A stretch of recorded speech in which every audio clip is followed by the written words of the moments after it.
Welcome back to the Patient Magnet podcast. My name is Jared Rohr. I'm the owner and founder of Aesthetic Conversion, a web and SEO agency. And this whole podcast is dedicated to putting you, the practice manager or the practice owner, back in the driver's seat of your marketing. It's so often that we are stuck with the influencer of the week or this one YouTube video that said, oh, if you don't have SEO, your business is going to die. Oh, if you're not an Instagram influencer, your business is going to die. But what our goal here is to get rid of all of that fog so that you can have an appropriate marketing plan and say, oh, here's my plan for Instagram. Here's my plan for SEO. Here's my plan for paid ads. And today we have got Graydon Ursel from Forever Booked. I'm a giant fan of their agency. We refer business over to them all the time because they just work. They always pay for themselves. My one metric for success for ad agencies is, did they pay for themselves? So did they send you enough leads to cover their costs? And I have yet to hear a complaint about Graydon. So really excited to have you on, sir. If you could just introduce yourself, introduce Forever Booked, let us know what you do and how you do it. Yeah, for sure. Thanks for having me on, Jared. So yeah, bit of a background on me. So I started this company almost about 8 years ago, right when I came out of college. I started it because my dad's a doctor. He owns a med spa, and he was my first client. So I partnered up with my brother, and we ran a bunch of promotions for him on Facebook, blew up his clinic. And so the next logical step was like, I didn't want to get a real job. So I figured, I can get my dad results. So why not get other clinics results? Mm-hmm. So fast forward 8 years, we've worked with hundreds of clients. We have over 200 active clients now.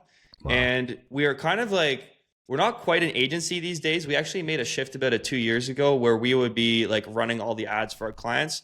But about 2 years ago, we made this big switch where it's more, we have a done with you model that shows clients how to bring marketing in-house. So we're really empowering clinics to be able to take control of their marketing so they can launch ads, run SMS campaigns, do everything in-house. So it's not quite like doing it themselves. It's not an agency. It's kind of like this middle ground that gives them the control to run their campaigns, but also they're not feeling like they're flying blind because they have direction and know what to do. Wow. So a little bit more in the consultant seat these days with you and your agency, where it's a little bit more, here's how things should be done and done with you. I think it's a great way to say that. Yeah, for sure. Yeah.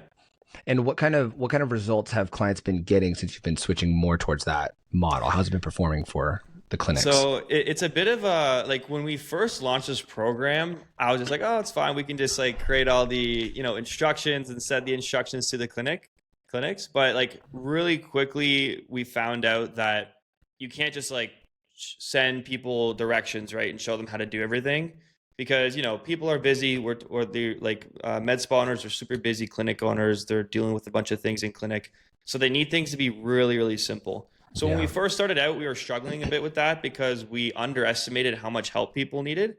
But now 2 years later, we've implemented so many things to like make it easy, super easy for clients. So for example, like we'll take things that are usually a pain to do. Like for example, when you launch an ad campaign on Facebook, you have to like integrate your Facebook ads with your follow-up software, integrate the AI. We don't just like tell clients like, this is what you need to do with it. Those specific parts are like done for you. So for example, when a client wants to launch a campaign, they fill out a form that says my campaign's ready to be launched. And our backend team will do all that tech support in the background to actually connect them.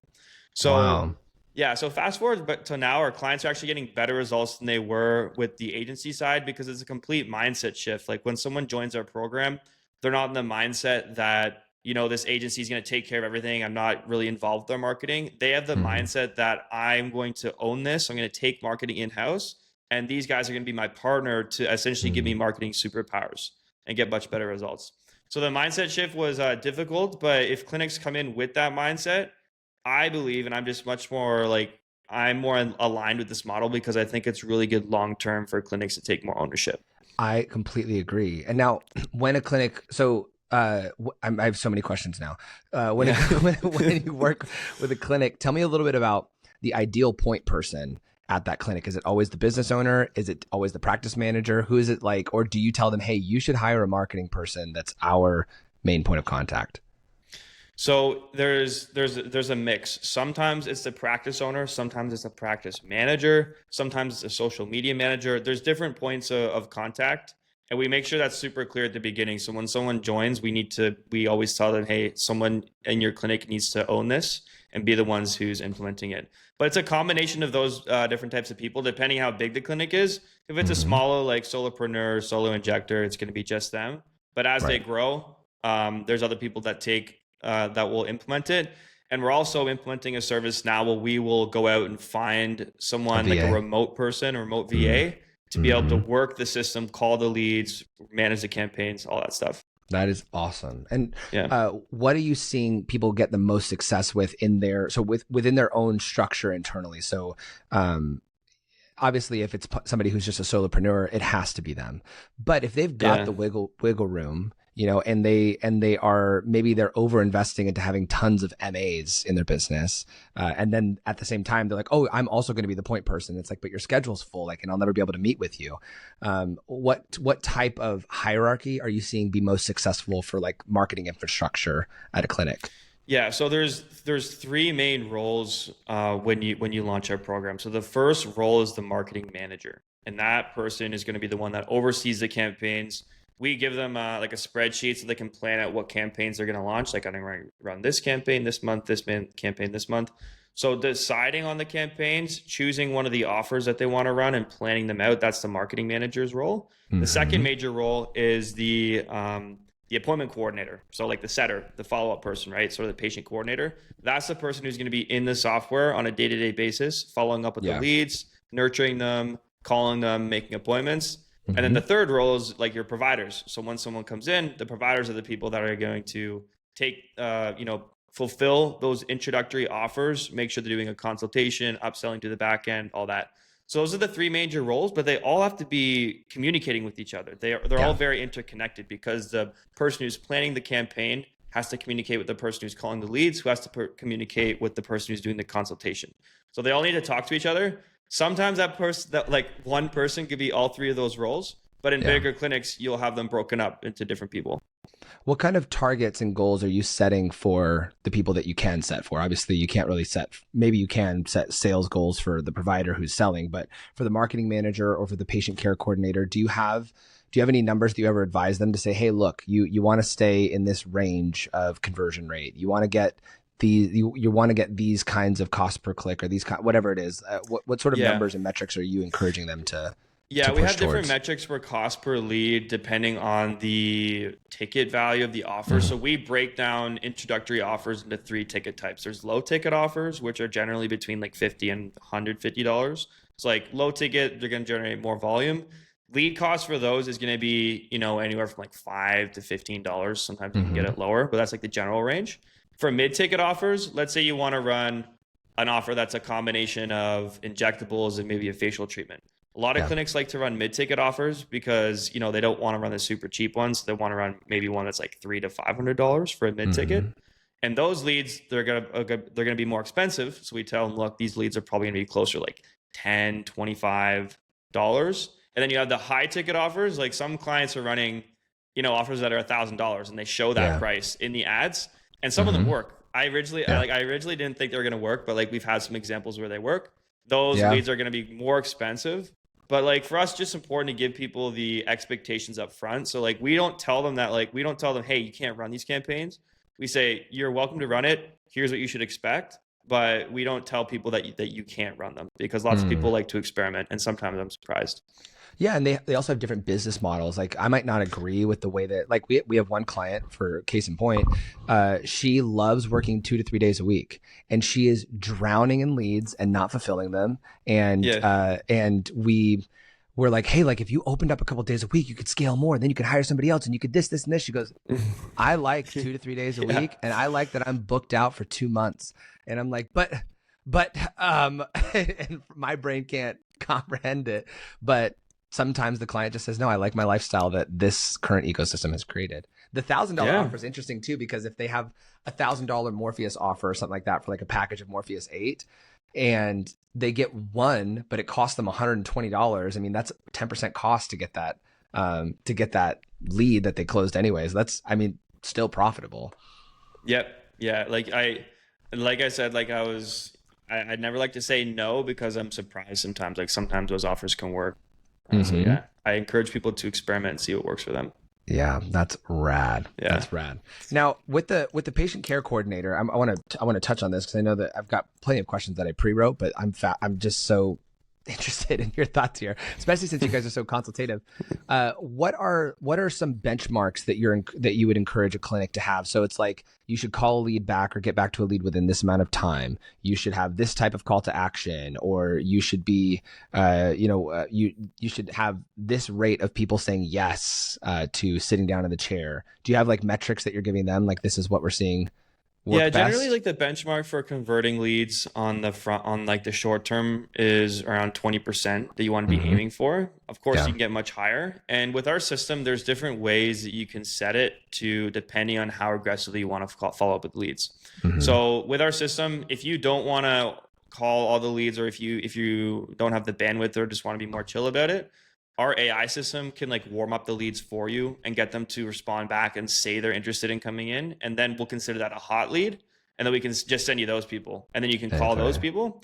But then also like lots of clinics are more aggressive. They want to call everyone. And like, let's get real. You're going to get the best results if you call all the leads as soon as they come in. So if someone's really aggressive about calling leads, we can set it up to get to send the notification for every cold lead that comes in, like all the new leads. We can even call their front desk as a lead comes in. They can press 1 to be connected with that lead. So it's like they can connect faster.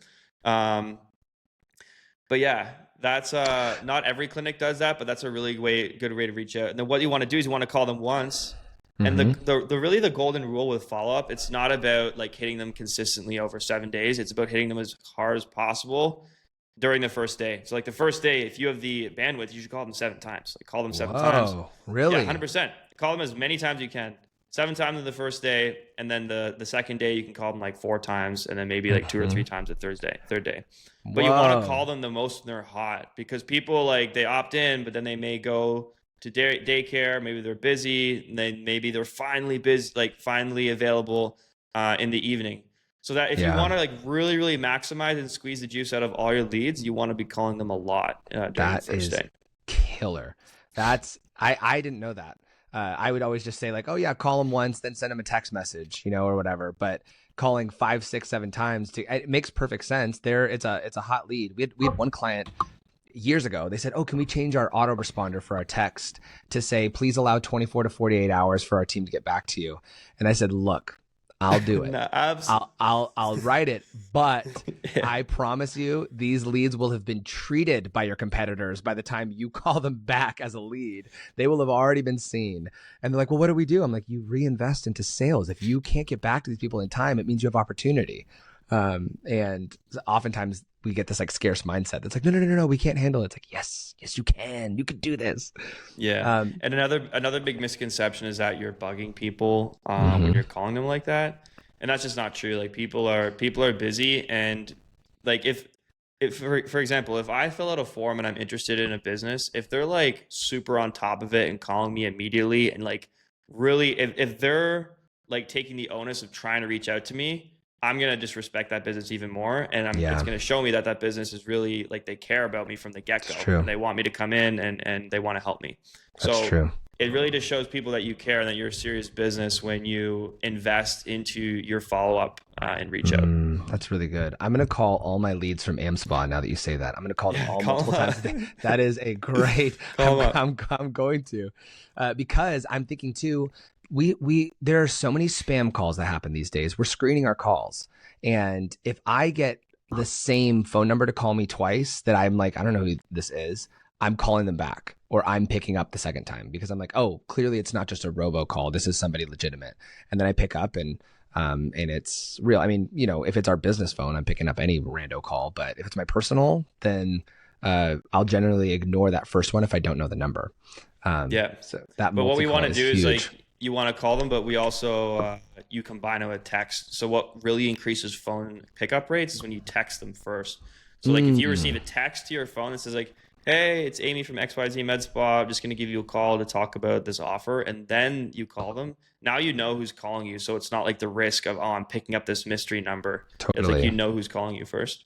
Yeah. And you could send a contact card. So like with the CRM, you could send a contact card with it and say, hey, save my number or whatever. And then it's a quick contact card that has your address, that has all your other stuff in it. Killer, man. Oh my gosh. Okay. I didn't even think we would get some of this juice. I'm so excited. Okay. So let's talk a little bit about maybe the advisement on like the marketing funnel that people should be building in the first place. Because Meta ads are not just ads. Google ads are not just ads. There's so much more to that ecosystem. And typically, especially if a clinic owner is trying it by themselves and they're not using a more consultative agency like yours or a consultative service like you that has a done with you service, generally they're running ads with no goal afterwards, and they're like, oh, ads don't work. And it's like, well, actually, typically, I'd love to hear your thoughts on this. Most people that I see are not spending enough on ads. Is one of their biggest problems. Is they'll spend $200 over a month and say, oh, ads don't work. And it's like, somebody outbid you, dude. So I'd love to hear a little bit of your philosophy on the marketing funnel as a whole, and maybe even some pitfalls that you're seeing people when they're trying to do it themselves that they fall into. Yeah, I totally agree with the ad spend thing. Like, we tell clients, like, look, you try to spend $50 a day or $1,500 a month minimum. Yes. At the absolute minimum, $25 a day. But yeah, we try to get them on $50 a day ad spend. Yeah. And then with the funnel, we started out using like actual funnels, like when we were teaching our clients how to run them. But when you're setting it up by yourself, it's too complex because you have to set up the pixel and you have to set up forms and everything. And it's just honestly too complex.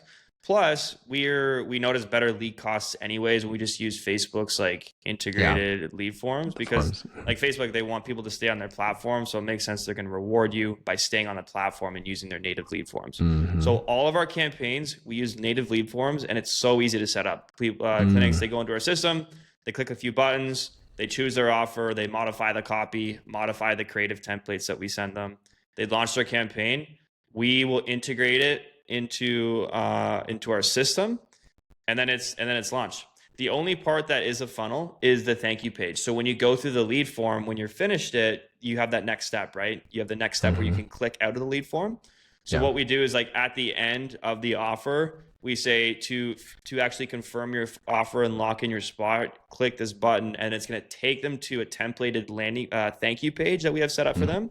And then on the thank you page, it's like super simple. There's literally a screenshot of the text message they're going to receive that says reply Y to confirm this offer. That's and we tell them again, reply Y, to get them to go to their phone, reply Y to the text message, and then we follow up and book them in.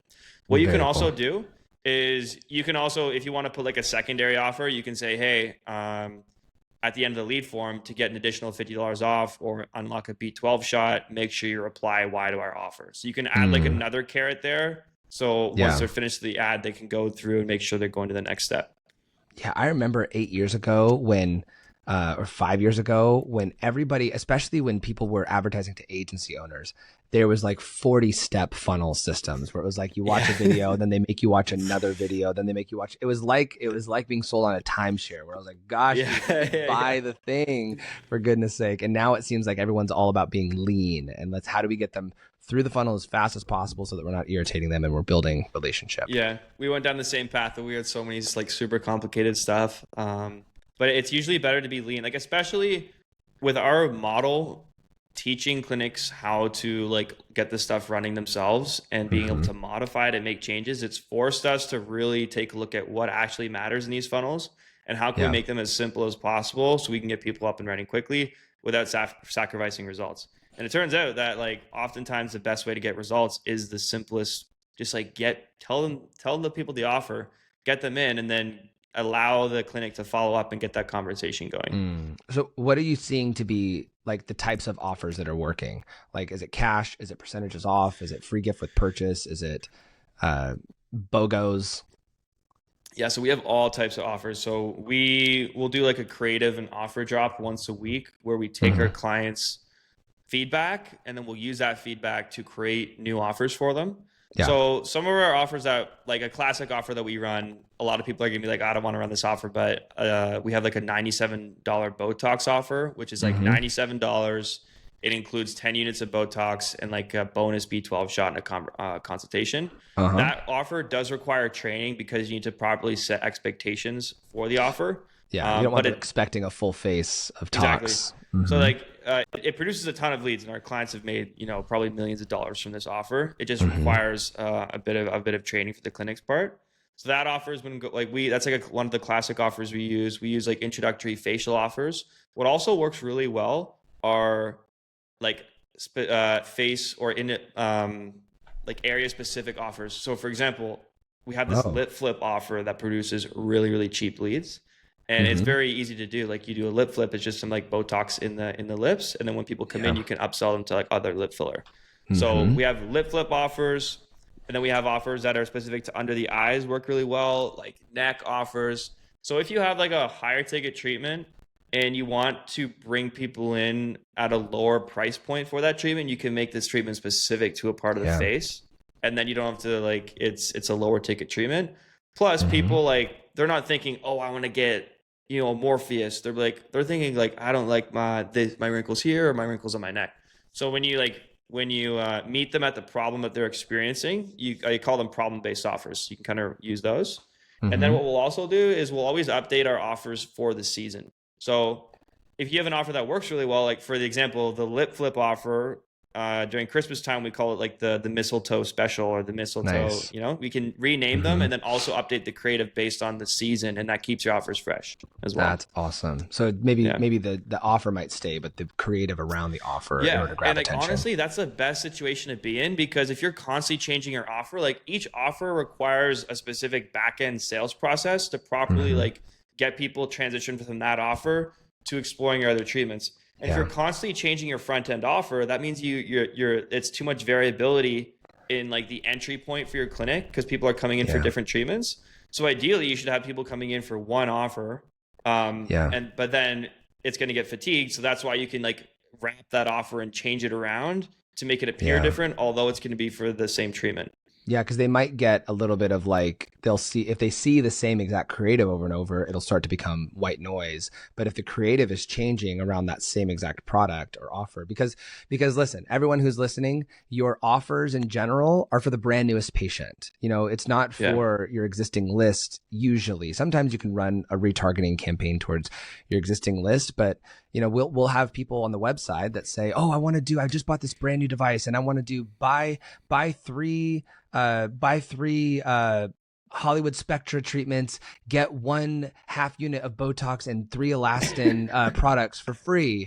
And I'm like, no, like, what are you talking about? You can text that out to your audience if you want, but this is for the brand newest patient. Like, let's have something that hits everybody, because you're going to have one person out of 1,000 that ever are like, oh my gosh, I was just hoping to get a couple of Elastin products and a 1/2 unit of Botox in exchange for a series of this laser. Yeah. And so Yeah. it should be something like the lip flip thing, where it is a broad match, where it's not just this hyper focused. And I love what you talked about too with problem based advertising. So Hollywood Spectra, we can hit on that again. Or the Cyton. People say, oh, I want to advertise my Cyton jewel. It's like, no, you don't. Nor do you want to.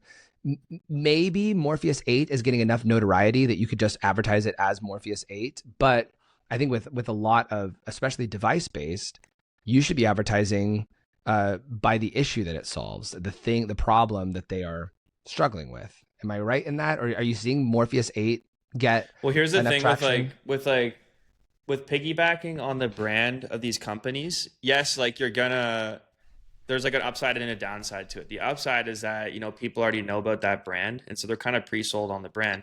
But when you advertise the device, you're not advertising why you're the best provider of that brand. And so people are going to come in, like, let's say they're like, I want Morpheus. They see the ad for Morpheus. Okay, cool. Who does Morpheus like the cheapest in this area? Let me go to them, because they don't have a compelling reason why your Morpheus is better than other treatments. Yeah. So you're piggybacking off that demand, but then you still need to make a case for why you're delivering Morpheus better than anyone else, because if not, you're going to get, you're going to be seen as commodity and get price shopped.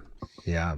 Now, what do you say to the clinic owner who says, "Oh, I don't do discounts. I don't discount anything. I never discount anything." What do you say to that person in order to get new people in the door?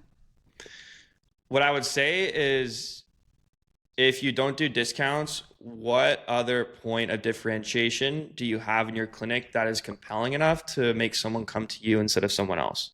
Mm-hmm. And well, I would first actually ask like if they're busy or not, or if they have availability. And if they're busy, it's like, okay, cool. Let's just not You have the ads. luxury. Yeah, you have the luxury to not run too But many then if ads. they do have availability, okay, I would say, cool. If you don't want to run discounts, what other point of differentiation can we use that's not a discount that's actually compelling?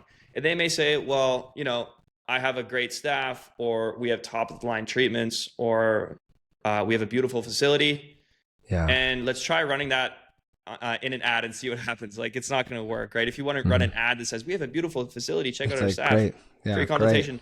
That may have worked like, I don't know, 10, 15 years ago. Yeah. But now the fact is that, like, unless you are, let's be real, like, all the med spas out there, like, no one med spa has access to some like magical device that no one else has that gets like 10x better results than everyone else. Right. So all the med spas, like, they're kind of they're up like pretty level in terms of like their ability to create results.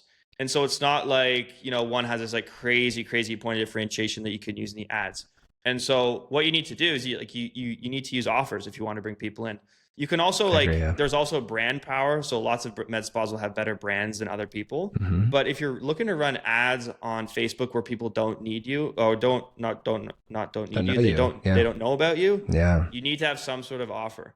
So if you don't want a discount, people, like, they say they don't want a discount, but what they're really saying is, like, they don't want to run like a super commoditized Groupon offer. Right. And there's ways to make your offer compelling without like coming across like that. Yes. And it's not super black and white. It's actually like very nuanced how this stuff works. So yeah. Yeah, and I always say, so my thoughts on discounts in general is I always tell clinics, like, I'm an advocate for discounts as offers.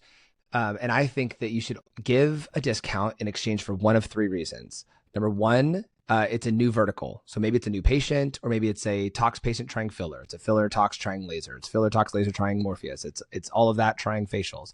If they're trying something for the first time, you say, absolutely, I'd love to give you a little discount to try it for the first time. Thanks for trusting me.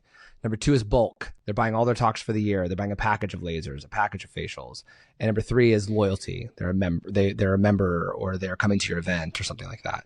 And anytime I say that, all of a sudden the people who are like, oh, I don't discount, it's like, yeah, you do. You don't have a membership program? They're like, well, actually, yeah, I do. And it's like, oh, you don't give discounts when people buy bulk? And they're like, well, actually, yeah, I do. And it's like, okay, so I agree. They just don't want to be seen as Groupon, and they don't want to reward people just for buying, where it's like, oh, thank you so much for coming in. Here's this giant discount. I don't deserve you to even come in. I understand that. But I think if they can get the philosophy of like, okay, I'm going to offer the discount in exchange for something I want, which is not business, it's this type of business where you're trying something new or you're whatever. We've seen a lot of. So that's super important to have. Like, the reason why it's not only important, like, the business owner wants to know that, but it's also important for, like, in consumer psychology, people want to know why you're offering the discount, because they're going to think in their mind, okay, why are you offering this discount? Like, are you guys you're not busy enough? You don't have enough patients because you're not a good clinic? So people think at it. Yeah, exactly. So that's why it is important to have a good, like, reason why in your marketing as well. Yeah. We have a clinic right now who last month got 270 leads on their site. They're not giant. I think they have like 3 or 4 providers. They got 270 leads from SEO from the website, and they were all running it off of one new patient offer, which was just $50 off your first appointment. And they had like a threshold, like must be, minimum qualifying purchase of 250 or something like that. But $50 off your first appointment, and it was getting them 20% conversion rate on their website. Yeah, that's crazy. Killer. I mean, and we never promised 20% conversion. We never promised 250 leads to anybody, but that offer for them is just killing on their site. That's sweet. So simple too. Super nice. I know. And we've been pushing it recently to more of our clinics, and they've been getting 10, 15, 20% conversion rate on page, which is sweet. What are you seeing as commonalities among winning clinics when you're like, oh God, these people just rock. They are profiting like crazy as they're partnering with you. What are the commonalities that you're seeing that, like, these are the people that do well with, whether it's with meta ads or with working with Forever Book specifically? Yeah. So the first one is the mindset that they have when they come into our program. So like I mentioned earlier, clinics, before we come into our program, we don't even let them in unless they first agree that they want to do this stuff in-house. Because usually the clinics that we bring in, they've already tried both options, right? They tried doing it themselves, completely by themselves. They've tried the agency and neither of them work for them. And maybe they've hired like, 5 or 6 agencies and they that didn't work for them. So before they come to the program, they need to agree that they want to try out this new, this new way of doing it, which is like this hybrid way of doing it. So that's the most important thing.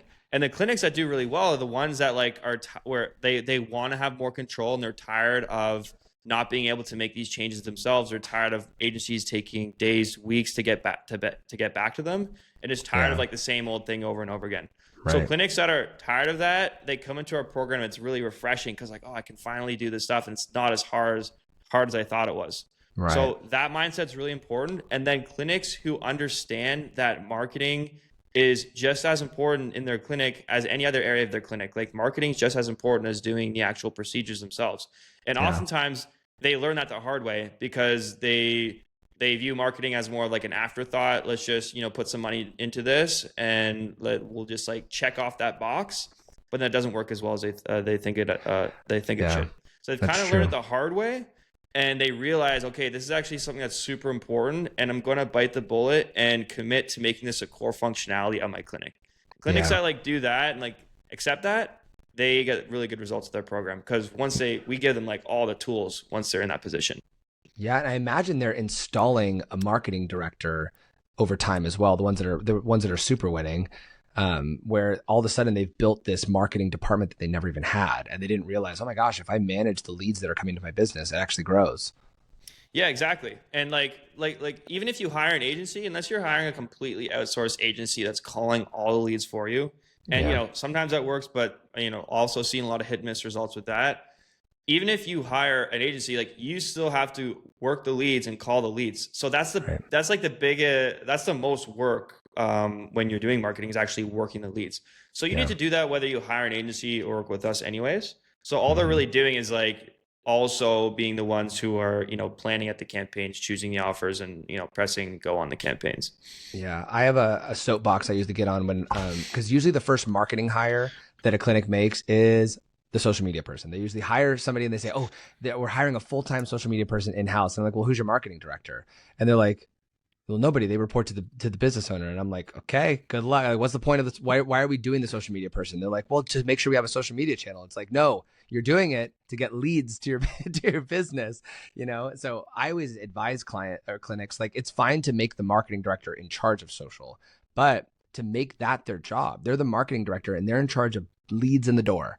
The metric for success every month is how many leads was I able to get, whether they're working with vendors, whether they're working with a done with you service like Forever Booked, how many leads was I able to drive to the clinic this month, and is part of that social media and they're running their own social. Great, yes, go for it. But oftentimes when it's just the social media person, there's this air of confusion of like, I don't actually understand the purpose of the marketing segment of my business. Yeah. So I'll usually push them hard and say, look, like you can hire this person for social, but I would redefine their job and make them marketing and say their only job is leads. And part of that is going to be posting on social media every month. Yeah, 100%. Like the tools now are so good that like you can, like where before you need three people to do a role. Now you can do you can do all 3 roles to just one person. Mm-hmm. So our program is a perfect example of like, it's a multiplier. It's a huge lever for people that are working in your clinic. So if you have someone who's a social media director, why not give them this? Why not put them in this program and make this their opportunity to really prove themselves and make more of a difference in your company? Because we have examples of that all the time. People that start as like a social media director or someone who's just doing a small part of marketing.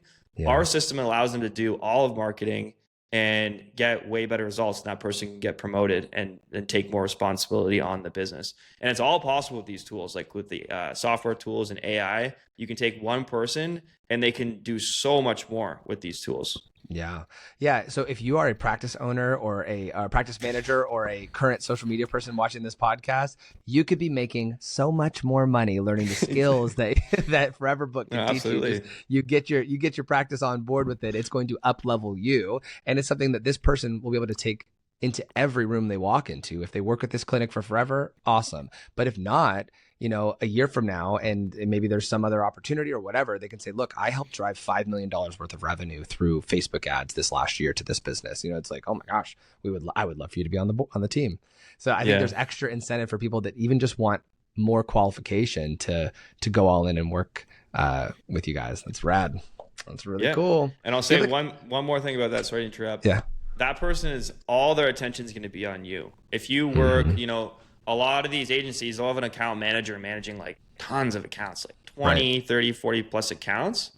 And so like their attention to you is like you get a fraction of their brain, whether if you have someone in-house who's doing this, like all their attention is on your business. Right. So that's really a big difference maker, is like the capacity that person can devote to you. And if they're on your team, that's 100% of their capacity. Right. Yeah, I had a conversation with a client about this last week where they were like, "Oh, I just want somebody full time from your team to work for us." And I was like, I can't give you that. I mean, I can help you source somebody, and then you can pay for their salary, and they could be our primary contact. But really, what you're getting in the end is a marketing director. And this clinic is huge. They're giant. I think last month they got somewhere around 500 leads across.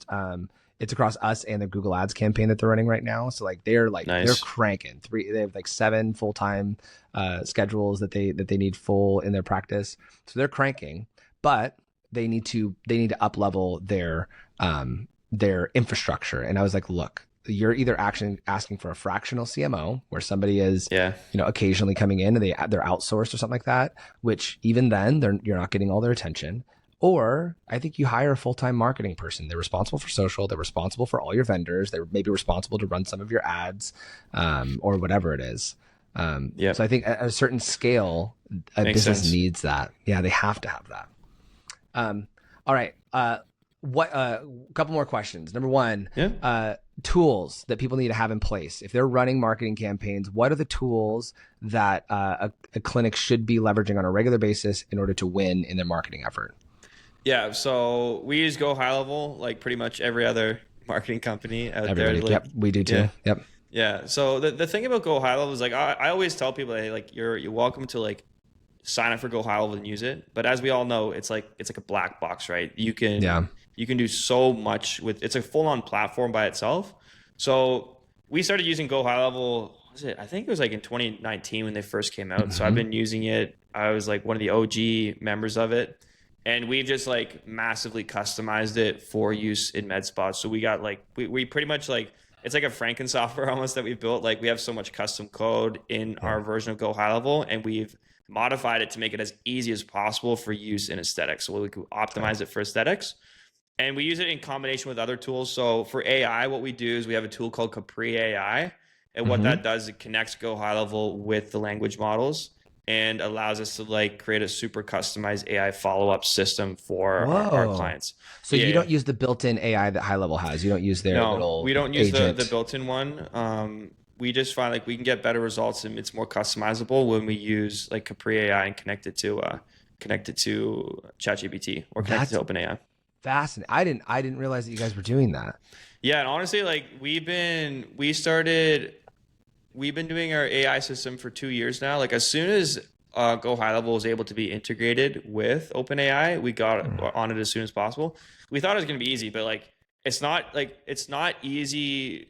Everyone thinks AI is going to be easy, but the hard part is like prompting it and making it work like as a sales-based AI receptionist for clinics. It's actually super difficult to do it. But now like we're on version 5.0 of it and it's working really well for us right now. We had a clinic, and because we give our clients High Level as well, we're a little more hands-off and less customized than yours. But we tell them, hey, if you want, you can use the AI agent that's built in there. You got to prompt it and teach it. Yeah. But I always tell this story as a warning. We had one client, and thank God that I did it this way, where I say, look, you're going to train it, and then you tell me when it's good to go. You give me the thumbs up. So we had a client who trained it up, and then they said, it's good to go. And I said, awesome, let's throw it on the website. And we did. And the very first conversation, this clinic is in Chicago. In the very first conversation that this AI had, the person says, hey, where are you based? The one thing they forgot to tell them is where they are. And the AI said, oh, we're in Tacoma, Washington. And the person's like, oh, well, that's a bummer. I'm in Chicago and I'd love to be treated by you. And I said, yeah, sorry, we're in Tacoma. If you're ever in town, come look us up. And the business owner called me and he's like, what the heck is this? And I was like, that's what I'm telling you. It's hard to stop it from doing crap like that. So having something like Capri where there's a stronger little playpen that it's stuck in, you know, a little box, a cage that it's stuck in, I can imagine it gets way better results. Yeah, and it's difficult to tame the beast, but once it's tamed, like it can drive some pretty awesome results. So that's one of the big things we're focused on is the AI follow up.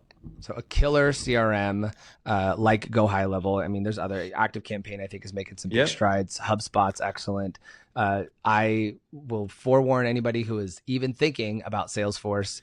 I've had multiple clinics say, oh, because they were sold that said, oh yeah, you're enterprise level. You need Salesforce. And it stroked your ego and made you think, oh, this is a good investment. I promise you're going to pull all your hair out in a year and you are going to switch to a different, I've seen it 7 times over now where people say, oh yeah, we're building our own. And every single time they're like, God, this is way more intense than I thought. And they're 30 grand in the hole customizing this thing. So don't do it. Don't do Salesforce unless you are like skin spirit size. Like if you're that large, maybe consider a unified CRM through Salesforce, but not any smaller than, I think they have 56, 60 locations. 100% agree. All right. What are, last couple questions. What are some pitfalls that you see? What are the normal pitfalls that you see clinic owners running into? The most common mistakes that you see people making whether they're running their own ads or whether it's them creating offers. What are the most common mistakes you see? And what are some quick fixes that you've seen for those? I think the number one mistake, this is said so much, but like it's the contacting leads super quickly thing. Like every clinic owner knows this because they've been told it a gazillion times by agencies. But that's the number one thing that's really going to like affect your results is how well you follow up with leads. Another thing is just we give our clients, we give them tons of offers that they can run, and so often like client will be like, oh, I'm not getting very good results, and I'll look at their offer and it's completely different than what we recommend. And so we recommend and create the offers for a very specific reason. They're structured a specific way. They're for specific treatments. And when someone goes off and creates like this crazy, weird offer for this super specialized treatment that like 2 people want, it's not gonna work very well. So just leads. Exactly. So just like following our offers correctly. Another thing is, I think being too concerned with small details of marketing, like that will like trip people up a lot and kind of stop them from getting things going. Trying to make sure everything's perfect, trying to make sure all the graphics are perfect and everything. Doesn't mean make your stuff like ugly, but oftentimes what people are worried about really doesn't make sense, or doesn't really make a big difference in the grand scheme of things. When you're thinking about like, how do I get someone to just like respond to my ad to come to my clinic? Like you want to be direct. Don't try to be clever. Don't try to be cute. Just try to be super direct and make it easy. So have a direct offer that a lot of people want, demonstrate the value, show people what they're getting, show people the incentive they're getting and how this is a good offer, make the call to action super clear. And then once they respond to the ad, make it incredibly easy for them, make it hard for them to not book. So have good follow-up, call them, and like bring them into your clinic and make it like super easy for them to do it. So that's the main thing. Just try to be direct and make it easy instead of trying to be like cute or fancy or clever in your advertising. Yeah, there's a big difference between being a marketer and being a creative. And oftentimes the creative is a creative for the sake of doing something that looks interesting. And the marketer is using psychology to get a result. There's a giant difference. Yeah, like if you have like a pretty ad that doesn't have a good offer and that's just like not, and then if you have a pretty ad with not a good offer and then an ugly ad with a good offer, the ugly ad is more often it's gonna most of the time beat the pretty ad. But that doesn't mean you can't have both. It's like why not? Sure. If you had a pretty ad that also has a really good offer, that's probably going to beat everything. And so that's what we try to do. Like with our clients, we give them really nice, beautiful templates, and then make sure that they're also running good offers on them, so they can have the best of both worlds. Yeah, I had a client work on. We're not an ad agency, but they were pulling me for like advisement, and they worked on an ad for weeks and weeks. They made this beautiful video and like they filmed it on like an Ari Alexa, and they were like, and afterwards they sent it to me and they're like, what do you think? And I was like, what is this for? They're like, it's an advertisement. And it was just a video that just panned to different shots of their clinic. It just looked pretty. And I was like, I got to be honest, I don't think this is going to do anything for you. It's pretty, it's really pretty, but you need a really, really solid offer. And they were like, well, I was like, for us, we're going to say now announcing our clinic. And I'm like, you can, but I don't think you're going to get traction without an offer. We have that high performing client, the one with the 250 leads, their whole website is stock imagery. We encourage our clients, hey, we should get custom imagery of your clinic. It just looks better. It's better for branding. But our highest performers right now are clinics that haven't made time to do video or photo shoots and they just use stock images. So it is not even, I had a conversation with my friend who's like, oh yeah, it's always got to be custom, which is great. I think custom's better too, but I'm not seeing the data that says custom is better for conversion. I think it's better for brand awareness, but I'm not seeing the data on my side that custom is dramatically better for conversion rate on page. Yeah, so that shouldn't be something that's going to like hold up the release of your website. The launch of your website is like getting those images.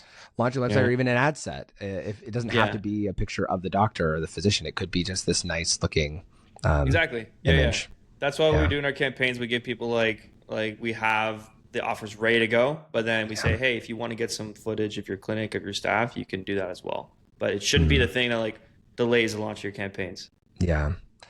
Well, this has been awesome, man. I really, really appreciate this time. Tell the people, how do they get in touch with you? How do they work with Forever Booked? Yeah. So I really appreciate you having me on here, Jared. And anyone who wants to learn more about my company, you can go to www.foreverbooked.com.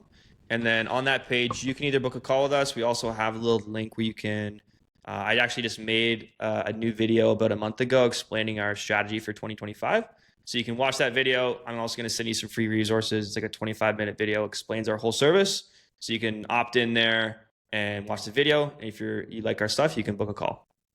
Amazing. Awesome. And I would highly recommend it. I'm constantly pushing people over towards Forever Booked. So really thank you everybody for listening to The Patient Magnet again. Make sure that you like, follow, subscribe. It really helps us. It's so funny. I see people say all the time, oh man, it really helps us. It does. It helps me know metrics of who's listening, who's engaged. And so make sure that you click those buttons so that it helps me know that this is good value for you. Leave a comment below if you agree or disagree on something that we said today. So thank you everybody once again for listening. And thank you, Graydon, for joining us. Absolutely. Thanks, Jared. Bye, everybody. Bye-bye.